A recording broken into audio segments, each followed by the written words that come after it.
전세시장 위축에 따른 월세화 현상 가속, 서민 주거비 부담 우려. 최근 국내 임대차 시장에서 전세보다 월세를 선호하는 현상이 두드러지게 나타나고 있습니다. 이는 전세자금 대출 규제, 갭투자 제한, 임대차산법의 영향 등 복합적인 요인에 기인한 것으로 분석됩니다.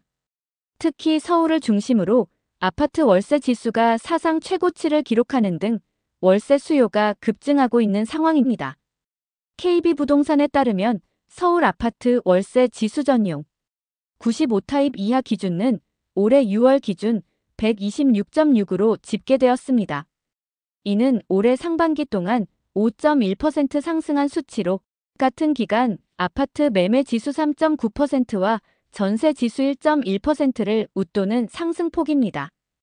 또한 통계청 자료에 따르면 서울의 전월세 전환율은 1월 5.3%에서 4월 5.5%까지 지속적으로 오름세를 보이고 있습니다. 이는 2021년 4.7%에 비해 0.6%포인트나 상승한 것으로 전세보다 월세로 전환하는 사례가 늘고 있음을 보여줍니다. 실제로도 임대차 계약 동향에서 이러한 변화가 확인되고 있습니다.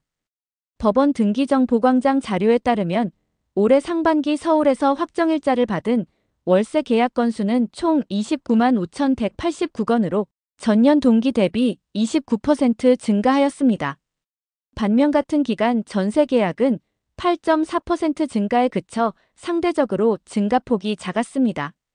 수요가 집중되다 보니 월세 가격 또한 고공행진을 이어가고 있습니다. 특히 강남 3구 강남, 서초, 송파와 용산, 성수 등 인기 고급 주거지에서는 고가 월세 매물이 다수 등장하고 있습니다. 예를 들어 강남구 대치동의 신축 대형 아파트는 보증금 5천만 원에 월세 400만 원에 거래되는 사례가 보고되고 있으며 해당 매물은 빠르게 계약이 이루어지고 있다고 전해졌습니다. 이 같은 현상의 배경에는 임대차산법, 전세자금 대출 규제, 전세를 낀 매매 제한 등의 정책 변화가 있습니다. 이로 인해 전세에 대한 접근성이 떨어지고 비교적 유연한 거주 방식으로서 월세를 선택하는 세입자들이 늘고 있는 것입니다. 부동산 전문가들은 전세 제도가 단기간 내에 사라지지는 않겠지만 임대차 시장이 점차 월세 중심으로 재편되고 있다고 분석하고 있습니다.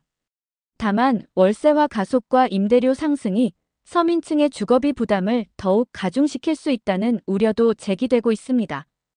특히 일정한 소득이 없는 청년층이나 은퇴 고령층의 경우 매월 지출이 커지는 월세 부담은 생활 안정성에 큰 영향을 미칠 수 있습니다.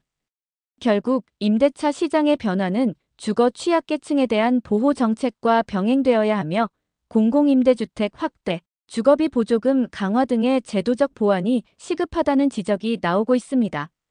ABC 헤드라인은 구독자 여러분과 항상 함께합니다.